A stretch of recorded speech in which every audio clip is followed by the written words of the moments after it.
Docteur Laporte, bonjour. Bonjour. Je vous ai fait venir pour une interview dans le cadre de ce congrès parce que je crois que vous avez une position un peu particulière, clé, une position clé même, pour l'organisation. Donc vous allez, si vous voulez bien vous présenter et nous Avec dire plaisir. quelles sont vos fonctions dans l'organisation de ce congrès. Eh bien, bonjour, je suis Catherine Laporte, donc je suis médecin généraliste tout d'abord à Clermont-Ferrand. J'exerce à mi-temps puisque sur l'autre mi-temps je suis enseignante-chercheuse au département de médecine générale de Clermont-Ferrand.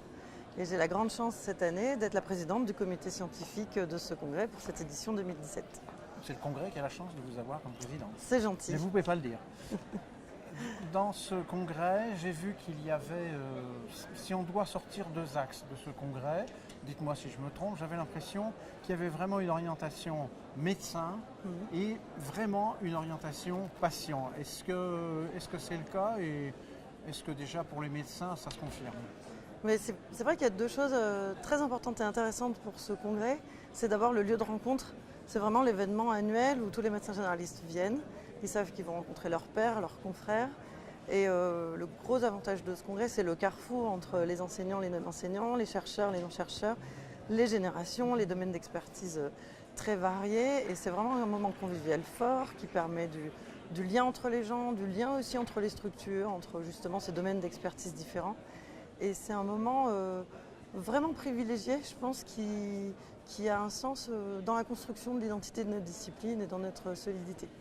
Et à côté de ça c'est pour le côté un peu structurel des choses, ce qu'on essaye de ne pas oublier de promouvoir, c'est quand même le patient. Et les thématiques sur l'incertitude, sur la décision médicale partagée, qui étaient représentées à la fois en pré-conférence Faire JP avec les jeunes et à la fois tout au long du congrès. Pré-conférence, rapidement, Faire JP. La pré-conférence Faire JP, c'est la journée qui est en marge du congrès, qui est toujours le mercredi, 2 jours et demi. Pour ceux qui... C'est vrai. Et qui est une pré-conférence qui existe depuis une petite dizaine d'années, vraiment intéressant les jeunes chercheurs, donc internes, jeunes chefs de clinique, jeunes chercheurs ayant des projets de recherche, avec une masterclass le matin, 5 communications orales l'après-midi et des posters commentés. Et je vous invite à les interviewer parce que vraiment ils sont très dynamiques et ils font une très belle journée. Et donc ils avaient un expert cette année pour la masterclass qui est venu leur parler de décisions médicales partagées. Il y a eu des ateliers, des communications orales sur cette thématique, sur l'incertitude et comment on pouvait commencer à la gérer avec nos patients. Et je pense vraiment que c'est le patient qui doit être, ça ne doit pas être que des mots, le patient doit être au cœur de notre système de soins, doit être au cœur de nos problématiques, de nos questions, de nos interrogations. Et vraiment le faire venir de plus en plus. Il y a des sessions où ça s'est déjà fait cette année pour partager avec lui, partager avec les patients experts à la fois les démarches diagnostiques, à la fois les dépistages et puis leur prise en charge. C'est vraiment un plus dans nos prises en charge et à considérer à l'avenir.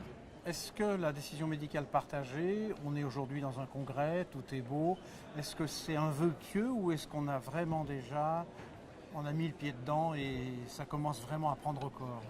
Je pense qu'on a mis le pied dedans de deux façons. D'abord, sous la... Alors, pression n'est pas un bon mot, sous l'impulsion, on va dire, des patients. Puisque entre les médias et Internet, les patients savent de plus en plus de choses, avec des sources très différentes, des plus scientifiques aux plus vulgarisées. Et on a un patient qui arrive maintenant avec tout son bagage de connaissances dont il faut qu'on prenne compte de manière entière. Et ensuite, il y a eu aussi une évolution de notre côté, alors bien sûr qui est intriquée, mais qui est aussi en parallèle, je pense, d'une médecine vraiment, oui, qui passe de paternaliste tout doucement à quelque chose de beaucoup plus décentré du médecin, avec de plus en plus multifactoriel. Donc on va vraiment, oui, c'est pas qu'un vœu pieux, je pense, je veux y croire. On y croit, mais donc ça se met en place, c'est pas encore tout à fait mis en place définitivement. Les choses sont toujours conceptuelles avant d'être réelles. Je crois qu'on peut en rester là pour cette présentation du congrès. Et puis, tout simplement, pour avoir le mot de la fin, qu'est-ce que vous aimeriez faire l'année prochaine, si vous aviez toujours la direction scientifique du congrès, la présidence, et que vous n'avez pas pu faire cette année? Allez, vos regrets. Des regrets, je n'en ai pas, parce que je trouve que c'est un beau congrès. Toute l'équipe du comité scientifique est une superbe équipe qui travaille vraiment dans toutes ces problématiques, sur le débat de fond, sur la forme, pour que le programme soit le plus attractif possible. Ce n'est pas de regrets, c'est des perspectives. Ouais. Et effectivement, le patient, la pluriprofessionnalité, comme je vous disais en cérémonie d'ouverture, peut-être prendre le temps d'ouvrir les perspectives et de se demander ce qu'on veut justement pour demain. que ce soit en termes de discipline, de profession. Il y a une actualité en plus cette année à la fois politique et sanitaire importante. Donc de prendre le temps de s'ouvrir peut-être aux autres professionnels et patients et de construire le congrès là-dessus. Donc ça va être acté en priorité sur le site du collège et par conséquent on ira vérifier l'année prochaine.